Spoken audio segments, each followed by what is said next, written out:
இயேசுவும் அவர் சீடர்களும் கப்பர்நாகும் ஊரில் நுழைந்தார்கள். ஓய்வு நாள்களில் இயேசு தொழுகை கூடத்திற்கு சென்று கற்பித்து வந்தார்.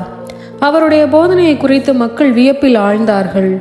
ஏனெனில் அவர் மறைநூல் அறிஞரை போலன்றி அதிகாரத்தோடு அவர்களுக்கு கற்பித்து வந்தார். அப்போது அவர்களுடைய தொழுகை கூடத்தில் தீய ஆவி பிடித்திருந்த ஒருவர் இருந்தார்.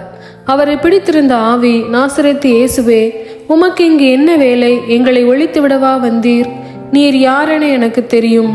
நீர் கடவுளுக்கு அர்ப்பணமானவர் என்று கத்தியது. வாயை மூடு, இவரை விட்டு வெளியே போ என்று இயேசு அதனை அதட்டினார். அப்பொழுது அத்தீய ஆவி அம்மனிதருக்கு வலிப்பு உண்டாக்கி பெருங்கூச்சலிட்டு அவரை விட்டு வெளியேறிற்று. அவர்கள் அனைவரும் திகைப்புற்று, இது என்ன? இது அதிகாரம் கொண்ட புதிய போதனையாய் இருக்கிறதே. இவர் தீய ஆவிகளுக்கும் கட்டளையிடுகிறார், அவையும் இவருக்கு கீழ்ப்படுகின்றனவே என்று தங்களிடையே பேசிக்கொண்டனர். அவரை பற்றிய செய்தி